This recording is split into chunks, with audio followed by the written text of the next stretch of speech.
Сәлем достар, сіздердің сұрауларыңыз бойынша кірпік жапсыру процесін басынан соңына дейін түсірдім, яғни до после видеосын көретін боласыздар.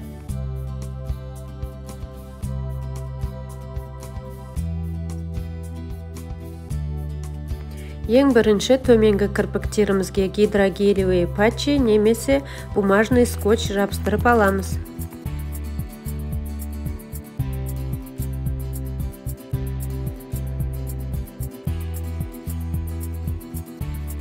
Одан кейін осындай силиконды скотчпен қабақты сәл жоғары көтеріп қоямыз. Бұл бізге кірпіктердің анық көрініп тұруына көмектеседі. Ал енді кірпік жапсыруды бастаймыз. Мен жұмысты көздің сыртқы бөлігінен бастадым. Ең шетіне ұзындығы 13 және 12 мм болатын кірпікті жабыстырдым. Егер де сіз кірпікті енді жабыстырып үйреніп жүрген мастер болсаңыз, патчидің үстіне сызбасын сызып алсаңыз болады. Ол туралы алдағы видеода түсіретін боламын. Бұл видеоның жылдамдығын көбейтіп монтаждадым, себебі кірпік жапсыру процесі 1,5-2 сағатқа созылады. Кірпікті орналастыру кезінде жасанды кірпіктердің бір-бірімен жабысып қалмауын қадағалаңыз, себебі ол кірпіктің кейін өсуіне кедергі келтіреді. Кірпік жапсыру кезінде клейді өте көп мөлшерде пайдаланбаңыз, сонда жұмысыңыз таза әрі әдемі шығады. Алдағы уақытта клейді қандай мөлшерде пайдаланған дұрыс болатыны жайында видео түсіретін боламын.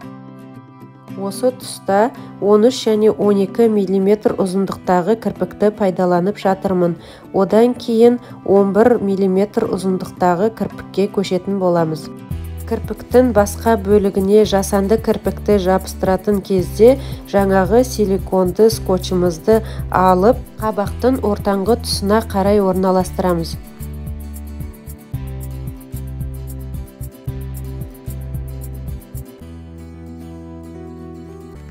Дәл осы тұста 11 мм ұзындықтағы кірпікті жабыстыру үстіндемін.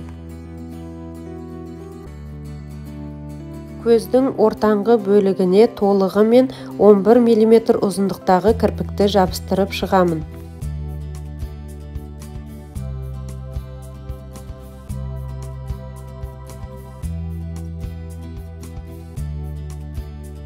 Кірпіктің біраз мөлшерін жабыстырып болғаннан кейін осындай кірпік тарауға арналған щеткамен тарап қойсаңыздар болады. Міне мен тура жартысына дейін жабыстырып болдым, енді жұмысымызды ары қарай жалғастырамыз. Арасында осылай қарап қойсаңыз болады, яғни жоғарғы жақ кірпік пен төменгі кірпіктің жабысып қалмауын қадағалаңыз. Силиконды скотчымызды алып, көздің басқа бөлігіне орналастырамыз. Егер де көздің ішкі бөлігі көрініп тұратын болса, осындай бумажный скотчты жабыстырып қоямыз. Силиконды скотчпен қабақты көтерген кезде тым жоғары тартып тастамаңыз.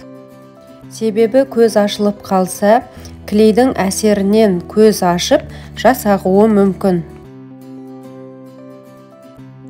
Видеоны соңына дейін қарап, ұнаса лайк басып, тіркеліп алуды ұмытпаңыздар.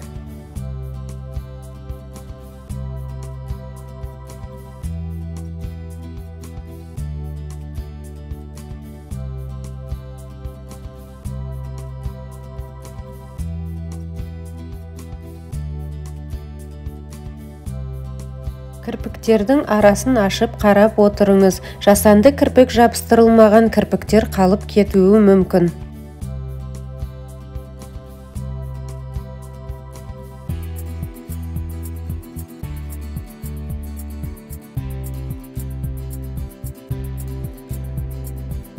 Енді көзіміздің алдыңғы бөлігіне жасанды кірпік жабыстыруға кірісеміз.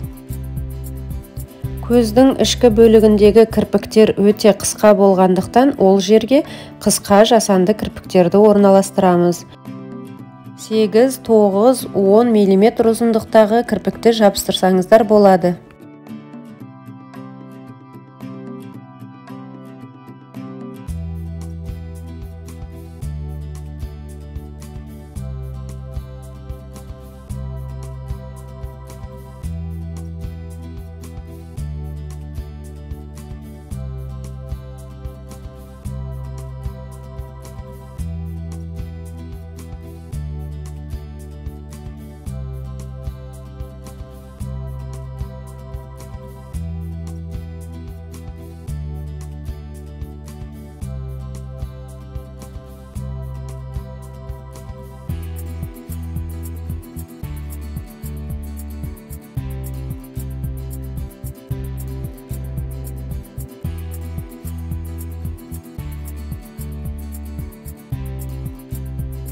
Видеомның басында түсіріп үлгермедім. Ең алдыменен осындай обезжиривательменен кірпікті сүртіп алғанымыз дұрыс болады.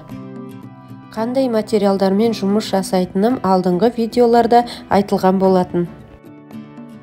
Екінші көзімізге тура бірінші көзімізге жасағанымызды қайталаймыз. Яғни ең бірінші патчиімізді орналастырып аламыз, одан кейін силиконды скотчпен қабағымызды тартып көтеріп қоямыз. Кірпігіміз одан да анығырақ болу үшін астына бумажный скотчтың кішкене бөлігін жабыстырып қоямыз. Скотчпен патчиді жабыстырып болғаннан кейін міндетті түрде клиенттің жағдайын сұраңыз. Көзіне батып, ыңғайсыздық туғызып тұрған болса, патчиді шешіп, қайтадан жабыстыру керек болады. Бірінші көзімізге жасағандай, екінші көзімізге тура сол ұзындықтағы кірпіктерді жабыстырып бастаймыз.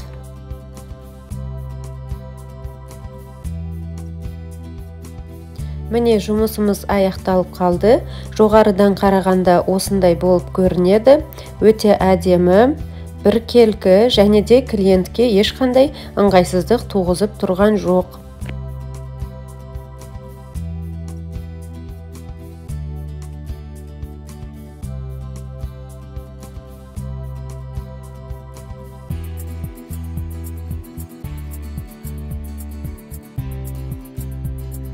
Бүгінгі моделім Айданаға көп рахмет.